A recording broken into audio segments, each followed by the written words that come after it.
At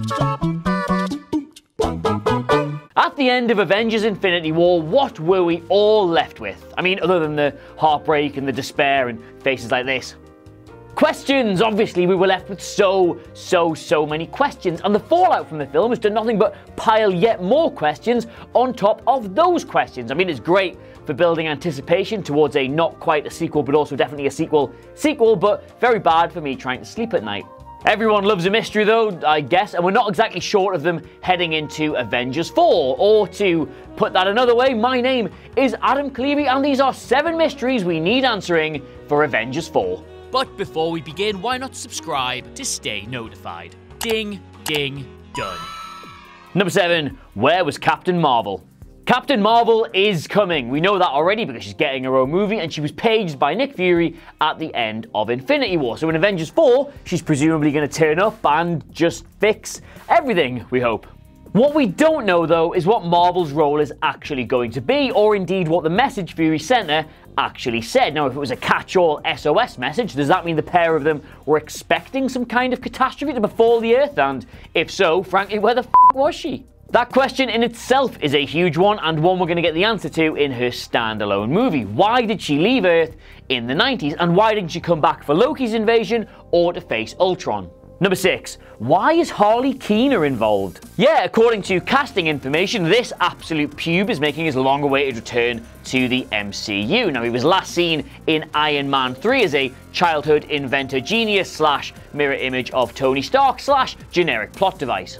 So the question is, what on earth is he doing back? Why do you need such a minor character to take a role in a movie that's already bursting with big names and important roles? Well, there is one obvious answer, one really depressing obvious answer. Kina would be a very effective cameo in, say, I don't know, Tony Stark's funeral? I mean, why else do you want somebody who's got such a vague link to the story, but such a personal link to the character?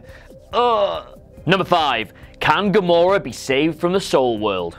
Is Gamora dead?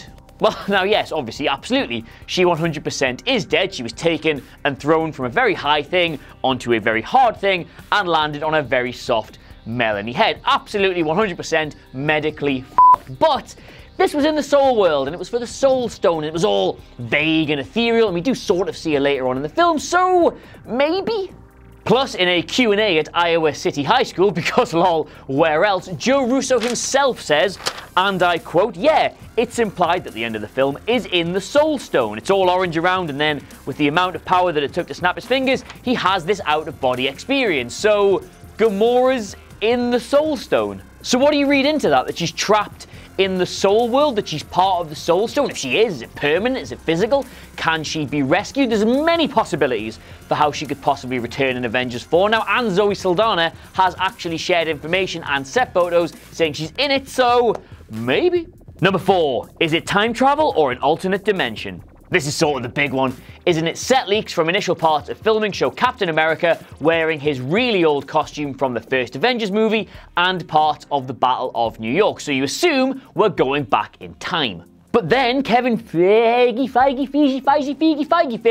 made it abundantly clear that Ant-Man and the Wasp's plot is integral to Avengers 4, and that involves multiverse and interdimensional travel because they're literally rescuing Janet Van Dyne from the quantum realm. So what is it then? We know the characters have these devices on their hand. Are they conventional time travel devices? Do they jump you to alternate dimensions where they're on a different part of the timeline? Or do they just jump you to completely alternate dimensions anyway? I have completely lost my mind just thinking about it. Number 3, what is that massive scene? We know that Avengers 4 will feature the biggest ever scene in the MCU to date. It will feature pretty much every single character, barring a few very obviously dead ones, all in one scene. But what is the nature of this scene? Is it a battle? And if so, why is there a battle so big that it requires the entire cast of characters, past, present, living, and dead, to unite for one fight? If, as promised, it's something like a comic book splash page, then it certainly fits the description, but it doesn't answer the question.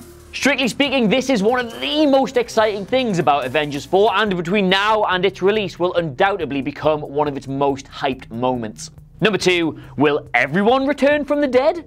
Though the likes of Spider-Man, Black Panther, Doctor Strange, and Guardians of the Galaxy all died at the end of Infinity War, lol, sorry, spoilers, they all have sequels coming up. Now, I'm not a doctor here, but you probably need to be alive for that. Resurrections are obviously inevitable, but will they be a blanket deal? Will it all be undone in one go and everybody just becomes disappeared? Or does the Soul Stone keep some of them as a sacrifice made? The possibilities are as endless as my grief.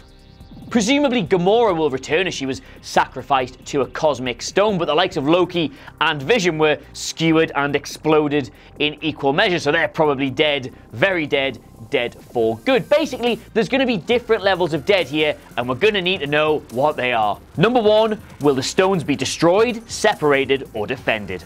Thanos will be defeated. I mean, otherwise, what's the point in the film? But what we don't know is how they're going to do that, and the answer to that question is probably the most valuable film spoiler of 2019, arguably ever. In the comics, the Infinity Watch exists to take a stone each, spread them out across the galaxy, and defend them. So could we see something like that in Avengers 4 with certain heroes giving up everything in order to protect the galaxy? Or will the fact that Wanda could seemingly destroy the stones be brought back into play and we'll just have them eliminated from the galaxy forever? I mean, hiding them didn't exactly work the first time. I mean, quite how Doctor Strange and the rest of the sorcerers would feel about having the Eye of Agamotto smashed into a gajillion pieces remains to be seen, but you know, sacrifices. Anyway, there you have it. Those are 7 big mysteries we need to have answered in Avengers 4. I can't wait, but obviously I'm going to have to. Why not click the subscribe button while you're here for more awesome Avengers content? And in the meantime, thank you very much for watching. My name has been Adam Cleary. Check out more awesome Avengers content here,